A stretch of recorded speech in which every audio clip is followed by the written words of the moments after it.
మోకాల నొప్పులకు ఎటువంటి సర్జరీ లేకుండా ఎపియాన్ పెయిన్ క్లినిక్ అందిస్తున్న అత్యాధునిక చికిత్స.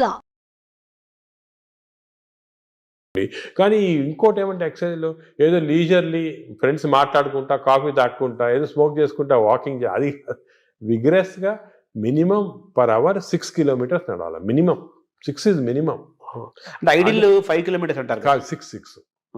అదే సెకండ్. అదేవిధంగా ఈ ఎక్సర్సైజే కాకుండా మజిల్స్ చాలా ఇంపార్టెంట్. మనకేం తెలిసిందంటే మన మెటబాలిజము బాడీ నుంచి మజిల్స్ తెప్పిస్తే మంచిది బాడీకి. సో చిన్న చిన్న మజిల్ ఎక్సర్సైజెస్, హ్యాండ్ ఎక్సర్సైజెస్, ఈ కోర్ ఎక్సర్సైజ్ అంటాం, అంటే బాడీలో ఉన్న అబ్డామన్ మజిల్స్ కోర్, ఈ కోర్ ఎక్సర్సైజ్ ఇవన్నీ చేసి మన బాడీలో muscle strength plus aerobics. Aerobic strength అంటే అలాగా వీ కెన్ డూ ఈ వాకింగ్, సైక్లింగ్, స్విమ్మింగ్, ఇవన్నీ ఏరోబిక్ ఎక్సర్సైజ్. ఈ రెండు ఈక్వల్ కాంపనెంట్ చేయాలి. మామూలు చాలా మంది ఉట్టి వాక్ చేసి వదిలేస్తారు, అది లీజర్లీ వాక్. రోజు పొద్దున ఒక 2-3 kilometers ఫ్రెండ్స్ నడిచి వచ్చి బాగా బ్రేక్ఫాస్ట్ తిని హ్యాపీ కరెక్ట్ కాదు, తెలియదు అది. So we have to do the correct type of exercise. Morning ఎక్సర్సైజా, ఈవినింగ్ ఎక్సర్సైజా, ఎంత ఎక్సర్సైజ్ చేయాలా, ఏ బాడీకి ఎక్సర్సైజ్ చేయాలా, abdomen and central abdomen exercise, hands muscle, ఇవన్నీ కూడా కరెక్ట్గా అడ్వైస్ తీసుకొని చేయటం బెటర్. అంటే మామూలుగా కార్బోహైడ్రేట్స్, ప్రోటీను, మీటు ఇలా పర్ఫెక్ట్ సంపూర్ణమైన ఆహారం ఎలా ఇంపార్టెంటో మన ఎక్సర్సైజ్ ఫార్మేట్ ఎక్సర్సైజ్ ఎప్పుడు చేయాలా, ఏ ఎక్సర్సైజ్, అవి కూడా చాలా అది నెగ్లెక్ట్ చేస్తాం. వాకింగ్, ఏరోబిక్స్, ఇవన్నీ ఎక్సర్సైజ్ కాంబినేషన్ చేయాలి. ఇప్పుడు థర్డ్ కాంపోనెంట్ గట్ హెల్త్కి స్లీప్. స్లీప్ గురించి చాలా మిస్ నామర్స్ అంటే చాలా మంది బిజీ వాళ్ళు. ఇప్పుడు నేను కూడా మొట్టమొదట ఇది కూడా మిస్టేక్స్ చేసేవాళ్ళము. టైం లేదని చెప్పి 4 గంటలు పండుకోవటము అలా చేసి కొంతవరకు ఈ బ్యాక్టీరియా చాలా important. They are very sensitive to sleep. Bacteria కూడా పండుకోవాలి కదా, రెస్ట్ ఇవ్వాలి కదా. మనం సపోజ్ మన బాడీ వర్క్ చేస్తుంది, దాని రెస్ట్ అవి ఇరిటేట్ అయిపోయి గుడ్ బ్యాక్టీరియా పోతాయి బాడీలో. అంటే ఎలాగంటే మన ఆర్గనైజేషన్ అవును, ఎంప్లాయీస్ ఉంటారు, మన ఎంప్లాయీస్కి రెస్ట్ ఇవ్వకుండా రాత్రి పగలు పని చేయండి అంటే మంచోళ్ళు వెళ్ళిపోయి చెడ్డోళ్ళు మిగులుతారు. డిసిప్లిన్ మధ్య ఫైట్ వచ్చి అలాగే బ్యాక్టీరియా కూడా సేమ్ ఒక ఫ్యాక్టరీ లాగా లోపల. లుక్ ఆఫ్టర్ స్లీప్ నార్మల్గా ఇండివిజువల్గా ఒకరికి 8 hours, కొంతమంది 6 hours, అలా డిఫరెంట్ రేంజ్. 6 to 8 hours అంటాము, 7 hours నార్మల్గా యావరేజ్. మరీ ఎక్కువ స్లీప్ 10 hours చేస్తే కూడా లోపల బద్ధకం వచ్చేస్తుంది, బ్యాక్టీరియా కూడా బద్ధకం వస్తుంది. ఎంత ఇవ్వాలి అంత ఇవ్వాలి, 7 to 8 hours. కానీ మోస్ట్ ఇంపార్టెంట్ ఏమంటే మనం మాడిఫై కూడా చేసుకోవచ్చు ఈ స్లీప్. కొన్ని ఎక్సర్సైజెస్ వల్ల 8 hours అవసరం ఉన్న స్లీప్ 4 hours సేమ్ స్ట్రెంగ్త్ రావచ్చు. అదేమంటే రెమ్, నాన్ రెమ్ స్లీప్ అంటారు. రెమ్ స్లీప్ ఇంపార్టెంట్ మనకి, ర్యాపిడ్ ఐ మూవ్మెంట్ స్లీప్ అంటారు, గాఢ నిద్ర అంటారా. రెమ్ స్లీప్ అనేది మన నిద్రలో డ్రీమ్స్ వస్తాయి, అవన్నీ రెమ్ స్లీప్. ఈ రెమ్ స్లీప్ మనం if are able to condense to 4 hours we can get. ఇది కూడా ఒక టెక్నిక్, ట్రైనింగ్, అంటే ఇది ఒక సెపరేట్ సబ్జెక్ట్, చాలా టైం పడుతుంది. స్లీప్ హైజీన్ అంటారు కదా, sleep hygiene, sleep training, sleep technique ఇవన్నీ ఉన్నాయి. ఇవి కరెక్ట్గా మనం చేసుకోవచ్చు. 8 hours 7 hours స్లీప్ని 4 hours చేసుకొని. బట్ అది నార్మల్ వాళ్ళు చేయలేరు. మనం దీనికి ఒక టెక్నిక్, ప్రాక్టీస్. ఫర్ ఎగ్జాంపుల్ నేను I mastered it, I can go for 4 hours and get same amount of energy as 8 hours. కానీ మామూలుగా చేయడానికి చాలా కష్టం unless you practice that sleep hygiene. అంటే స్లీప్ చేతిలో మనం ఉన్నామా, స్లీప్ మన చేతిలో తెచ్చుకోవచ్చు. స్లీప్ మన చేతి తెచ్చుకోవచ్చు. చాలా వరకు నార్మల్ పబ్లిక్ స్లీప్ చేతిలో ఉన్నారు. సో అప్పుడు ఏం చేయాలి, suppose you don't have this technique and to do this, ఎందుకంటే ఇవన్నీ కూడా కొంత ప్రాక్టీస్ అవ్వాలి. లేదంటే మోస్ట్ ఇంపార్టెంట్ ప్రిన్సిపల్ ఏమంటే మీరు స్లీపింగ్ బిట్వీన్ 10 to 4, అంటే 6 hours ఉందనుకోండి, 10 to 4 చేయండి, లేకపోతే 10 to 6 చేయండి. అంటే 10 o'clock అర్లీ స్లీప్ అని. ఎందుకంటే నేచర్ కూడా ఎలాగంటే మనం ఎప్పుడు ఈ లైట్లు గీట్లు లేనప్పుడు సన్ రైజ్ లేసేవాళ్ళము, సన్ సెట్టింగ్ పండుకున్నాము పల్లెటూరు. సో సన్సెట్ నార్మల్గా 7 o'clock 8 o'clock అవుతుంది. So early sleep. Sunrise పొద్దున early morning 5 o'clock 6 o'clock. So ఆ sunrise sunset timing maintain చేస్తే కొంతవరకు న్యాచురల్ స్లీప్ చాలా హెల్తీ స్లీప్. అంటే బ్యాక్టీరియా కూడా చాలా సంతోషపడతాయి. అండ్ ఎవల్యూషన్ ఇది మిలియన్స్ ఆఫ్ ఇయర్స్ ఎప్పుడు వచ్చింది కాదు, కొన్ని మిలియన్స్ ఆఫ్ ఇయర్స్ ఎవల్యూషన్లో ఇలా తయారయ్యాం మనం. ఇప్పుడు ఈ గత 200-300 సంవత్సరాలుగా ఈ ఎలక్ట్రిసిటీ ఇవన్నీ రావటం జరిగింది. కానీ ఓల్డెన్ డేస్లో మనం చేసేది ఆ ప్యాటర్న్ ఫాలో అవుతుంది. So early bed, early getting up, rise అంటారు కదా, అది సామెత, మంచి కరెక్ట్ సామెత. అది మనకి చాలా మంది successful people have done that. ఇప్పుడు మనకి స్లీప్ టెక్నిక్, వర్కింగ్ స్టైల్ మారింది కదా సార్, మనకు మారింది కాబట్టి మనం ఈ కొత్త స్లీప్ ఎక్సర్సైజ్, స్లీప్ టెక్నిక్ చేసి కొంచెం మార్పు చేస్తున్నాం. ఫర్ ఎగ్జాంపుల్ నారాటోళ్ళు అర్లీ స్లీప్ పాసిబిలిటీ కాకపోతే I can modify this using these techniques and get the same effect. ఇది జనరల్ పబ్లిక్ చేయలేరు కదా అందరూ. అంటే మెటాబాలిజం యాక్సెప్ట్ చేస్తుందా? అంటే మనం ట్రైన్ చేసుకోవచ్చు. స్లీప్ కూడా ట్రైనింగ్ ఉంది. అంటే మన ఎక్సర్సైజ్ ట్రైనింగ్, ఈటింగ్ ట్రైనింగ్ లాగా స్లీప్లో కూడా ట్రైనింగ్ ఉంది. అంటే మన మైండ్ ట్రైనింగ్ ట్రైనింగ్ అది ఉంది, కానీ అది జనరల్ పబ్లిక్ చేయటం కష్టం. కానీ జనరల్ పబ్లిక్ దానికి మేము అడ్వైస్ చేస్తామంటే స్లీప్ అర్లీ, గెటప్ అర్లీ, ఆ టెక్నిక్ వాడి. అప్పుడు దాని అదేవిధంగా ఈటింగ్ కూడా దానికే మేము ఇప్పుడు చాలా దీంట్లో కూడా చాలా అర్లీగా మీ లాస్ట్ డిన్నర్ 7 o'clock తర్వాత తినకూడదు.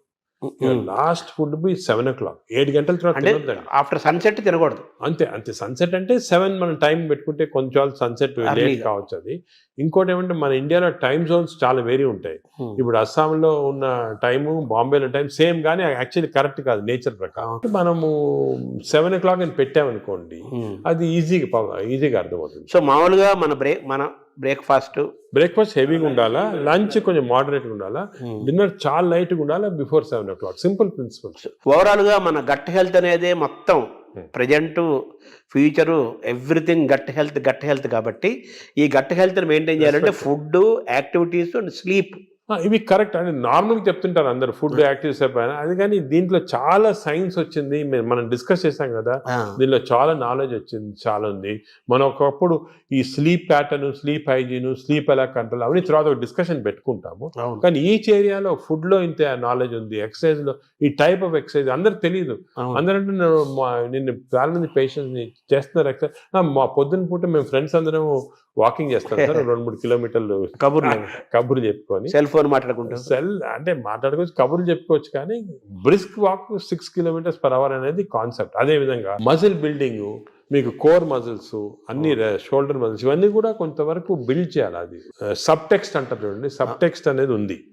ఓవరాల్ గా హెడ్డింగ్ అనేది సబ్ టెక్స్ట్. అది సో పీపుల్ కొంచెము వాళ్ళు అవేర్నెస్ తెచ్చుకొని దీని గురించి ఇంట్రెస్ట్ తీసుకొని దీనికి ఒక మంచి యువర్ ఓన్ బాడీ అంటాం మనం. మా రీసెంట్గా మన డాక్టర్ మంచి డాక్టర్ సరీన్ గారని ఢిల్లీలో బుక్ రాశారు, యువర్ ఓన్ బాడీ. అంటే మన బాడీకి వీఆర్ రెస్పాన్సిబుల్. అంతే కదా.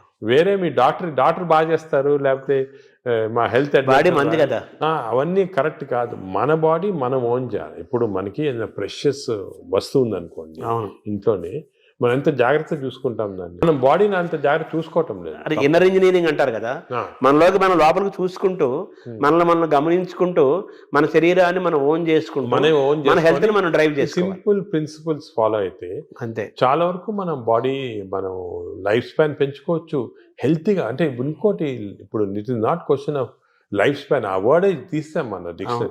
హెల్త్ స్పాన్ అంటే మనం ఎన్ని రోజులు బాగా జీవించవచ్చు. నార్మల్గా ఈ యానిమల్స్ అన్ని కూడా ఒక లైఫ్ స్పాన్ ఉంటుంది కదా, ఈ ఒక్కొక్క ఏజ్ ఉంటుంది. Human beings actually 120 years normal. అవును, బట్ 120 years ఎంతమంది చాలా తక్కువ మంది. ఎందుకంటే ఇవన్నీ ఈ ప్రాబ్లమ్స్ వల్ల మనకి we don't want 120 years life span, ఏదో కర్రలు పట్టుకొని నడలాగా. హెల్త్ స్పాన్ మీకు 80 years or 90 years బాగా హెల్తీగా ఉన్నాం అనుకోండి, చాలా. అది సో హెల్త్ అంటే ఇప్పుడు మన టాబ్లెట్, మెడిసిన్స్ ఇవన్నీ వేసుకొని ఎంత తక్కువ మన లైఫ్ స్పాన్ పెరుగుతుంది. ఇప్పుడు పెరుగుతుంది, అది కరెక్ట్ కాదు. మనం ఎంత హెల్తీగా ఉంటే అసలు ఇవన్నీ కూడా diabetes, heart disease, liver fatty, ఇవన్నీ రివర్సిబుల్. క్యాన్సర్ కొన్ని ప్రివెంటబుల్, క్యాన్సర్ రివర్సిబుల్ కాదు, ప్రివెంటబుల్. డయాబెటీస్, హెల్త్, హార్ట్, మన అన్ని వెజల్స్ బ్లాక్ అయిన తర్వాత we have seen by following certain principal you can reverse it. మీకు అవసరం లేదు షుగర్ రివర్స్ చేయొచ్చు, హార్ట్ రివర్స్ చేయొచ్చు, లివర్ ఫ్యాట్, లివర్ కరెక్ట్. ఈ ప్రిన్సిపల్స్ ఫాలో అయ్యి అంత ఆహారము, యాక్టివిటీ, స్లీప్ అంతా complete it's the digestive system. Sir ఈ క్రమంలో మీరు బ్లూ జోన్ 5 చెప్పారు. ఇప్పుడు బ్లూ జోన్ స్టడీ చేయండి. మీరు అనేది ప్రజలు కూడా బ్లూ జోన్ బుక్స్ తీసుకొని అసలు వాళ్ళు ఎందుకు ఇన్ని రోజులు హెల్తీగా ఉంటున్నారు అని స్టడీ చేస్తే దీంట్లో చాలా నాలెడ్జ్ ఉందండి. అంటే ఇది ఇప్పుడు వచ్చింది కాదు, ఈ బ్లూ జోన్ అనేది 10,000 years జరుగుతూ ఉంది. మన భారతదేశాన్ని బ్లూ జోన్ గా మార్చలేదు. మనకి భారతదేశం బ్లూ జోన్. నాదేంటి, నేను చాలా మందికి ఈ పాలిటిక్స్ చెప్తుంటా, why can't we convert at least some part of India into blue zones? చేయొచ్చు. మన తెలుగు ప్రాంతాలను చేయొచ్చు. తెలుగు ప్రాంతాలు బ్లూ జోన్ చేయాలి. అంటే ఈ బ్లూ జోన్ అంటే ఒకరిద్దరు పాటించింది కాదు, ఆ పాపులేషన్ అంతా పాటించాలి. ఇప్పుడు ఒక పాపులేషన్ అనుకోండి, మనకి మంచి ప్రోగ్రెసివ్ పాలిటీషియన్స్, సీఎంస్ ఉన్నారనుకోండి, ఒక మంచి కాన్సెప్ట్ తీసుకొచ్చి ఐడియా నేను అనుకునేది అందరికి ఉంది. అది మన దేశం అంటే ఆంధ్రప్రదేశే తెలంగాణ ఏదైనా కూడా బ్లూ జోన్స్ లాగా మార్చేసేవచ్చు, కానీ అందరు ఫాలో కావాలి. అంటే బ్లూ జోన్ గా మారడం అంటే ఏం చేయాలి సార్? అంటే ఈ వాళ్ళు బ్లూ జోన్స్ లో ఏం చేస్తారో స్టడీ చేసి మనం ఇంప్లిమెంట్ చేస్తే అయిపోతుంది. అంటే మీరు చెప్పిన ఆ మూడేనా? అంతే healthy food pattern, exercise pattern, life style, sleep pattern. వాతావరణ కాలుష్యం కూడా ఉంది, పొల్యూషన్. ఆ వాతావరణ లక్లీ మనకు అంత లేదు. ఇప్పుడు ఢిల్లీ అనుకోండి, అదే నార్త్ ఇండియా అనుకోండి, ఆ పొల్యూషన్ అనేది మనకు హ్యాండిల్ లేదు, ఏం చేయలేము.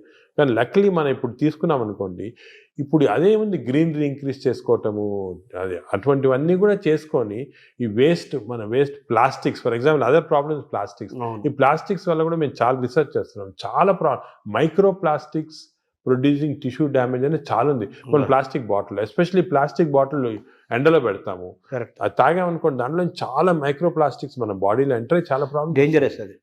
ఇటువంటివి మనం అదే కాకుండా ఇంతకుముందు కాపర్ వెజల్స్, అది కూడా మంచిది కాదు. What is the good vessels to cook, what is the vessels to, అవన్నీ కూడా కొన్ని న్యాచురల్ ప్రిన్సిపల్స్ ఫాలో అయితే. సరే, మీరు పద్మవిభూషణ్ తీసుకోవడానికి వెళ్ళినప్పుడు ఎలాగ ప్రెసిడెంట్ ఉంటారు, ప్రధానమంత్రి, కొంచెం ఒక సెకండ్ హ్యాండ్ ఇంటరాక్ట్ అయ్యే అవకాశం ఉన్న టైంలో మన భారతదేశాన్ని బ్లూ జోన్ గా మార్చాలని అనుకుంటున్నాను, ఆయన ఇంటరాక్ట్ అయ్యే అవకాశం ఉంది? అంటే మనకి టైం అని దొరకలేదు. ఒక సెకండ్ వర్డ్, ఇవన్నీ కూడా డిస్కషన్స్ చాలా 1 hour 2 hours కూర్చొని డిస్కస్ చేసి, నేను పాలిటీషియన్స్ కూడా మన అందరూ ఇంట్రెస్టెడ్ ఉన్నారు, అవును, కానీ టైం దొరకాల కాన్సెప్ట్. ఇంకోటి దిస్ షుడ్ బి డన్, ప్రజలు కూడా డ్రైవ్ చేయాలి, ప్రజలకి అవేర్నెస్ రావాలి, అవేర్నెస్ వచ్చి మనం ఇటువంటి పాలిటీషియన్ ఎలక్ట్ చేసుకోవాలా. ఈ ఇంట్రెస్ట్ ఉన్న వాళ్ళకి, పాలిటీషియన్స్ ఇంట్రెస్టెడ్ ఇన్ హెల్త్, అదేవిధంగా న్యాచురల్ హెల్త్, ఆర్గానిక్ ఫుడ్, అటువంటి వాళ్ళని ఎక్కువ మనం సపోర్ట్ చేసాం అనుకోండి, ప్రజలు కూడా. అంటే ప్రజలు, ప్రభుత్వాలు, డాక్టర్స్ అందరూ కలిసి ప్రయాణం చేయాలి. It's a combined journey. PPP అంటారు, మోడ్ అంటారు చూడండి, అవును, పబ్లిక్ ప్రైవేట్, ఆ మోడ్ లో రావాలి అందరు వచ్చి. ఎందుకంటే అల్టిమేట్లీ మనకి లైఫ్ లో ఇంపార్టెన్స్ హెల్త్, అంతే కదా. అదేవిధంగా మనకి హ్యాపీనెస్ అవన్నీ ఉండాలంటే health is the most important. Ultimately health is the bottom line. అంతే, ఎంత రిచ్ ఉండి, ఎంత ఇండస్ట్రియలైజ్ అయ్యి, ఎంత సిటీ, ఎంత పెద్ద పెద్ద సిటీస్ డెవలప్ అయినా కూడా హెల్త్ లేకపోతే. అంతే కదా. చాలా మంది కోటీశ్వరులను చూస్తున్నాము, పెద్ద పెద్ద పదవుల్లో ఉంటారు, వాళ్ళు తినలేరు, తాగలేరు, నిద్రపోలేరు, ఎంజాయ్ చేయలేరు. I'm seeing so many rich patients, అవును, చాలా పెద్ద పొజిషన్ లో ఉన్నారు, చాలా వాళ్ళ ఫీల్డ్స్ లో చాలా ఫేమస్. సింపుల్ హెల్త్ ఫాలో కాకుండా they have damage that body. వాళ్ళు ఇప్పుడు ఫీల్ అవుతుంటారు, ఈ నాలెడ్జ్ మనకి ఉండుంటే 10 సంవత్సరాల క్రితం ఇలా ఉండేది కాదు. కానీ ఇప్పుడు నాలెడ్జ్ ఇస్ దేర్ కాబట్టి మీరు ప్రెస్ కానీ, ఎలక్ట్రానిక్ మీడియా కానీ, డిజిటల్ మీడియా కానీ, పొలిటికల్గా కానీ అందరం కలిసి, మా డాక్టర్స్ అందరం కలిసి, this knowledge we have to give to general public. This knowledge is gold. This time వాళ్ళు కూడా నేను అనేది అంటే మనం ఈ ఒక్క సెషన్లో గంట సేపులో అన్ని చెప్పలేము. వాళ్ళు కూడా they should go in to the depth and read books about it, read papers about it, social మీడియాకి కరెక్ట్. అంటే మీరు చెప్పినట్టు ఏదేదో అన్నీ వస్తుంటాయి సోషల్ మీడియా, అలా ఫాలో కాకుండా కరెక్ట్గా people have done research, scientist ఉన్నారు దీంట్లో, డాక్టర్స్ ఉన్నారు రెప్యూటెడ్, ఇటువంటి వాళ్ళ దగ్గర నుంచి ఇన్ఫర్మేషన్ తీసుకొని జనరల్ పబ్లిక్ కానీ జనరల్గా ఇది మనము ప్యాటర్న్స్ అడాప్ట్ చేస్తే డెఫినెట్గా overall health of the country. Sir, ఇందాక మీరు మాట్లాడుతూ స్టూల్ గురించి మాట్లాడారు సార్. భవిష్యత్ అంతా స్టూల్ టెస్టులు జరుగుతాయని, బ్లడ్ బ్యాంకు లాగా స్టూల్ బ్యాంకులు వస్తాయని. మంచి హెల్తీ పీపుల్ ని స్టూల్ తీసుకుంటే that stool is different from unhealthy person.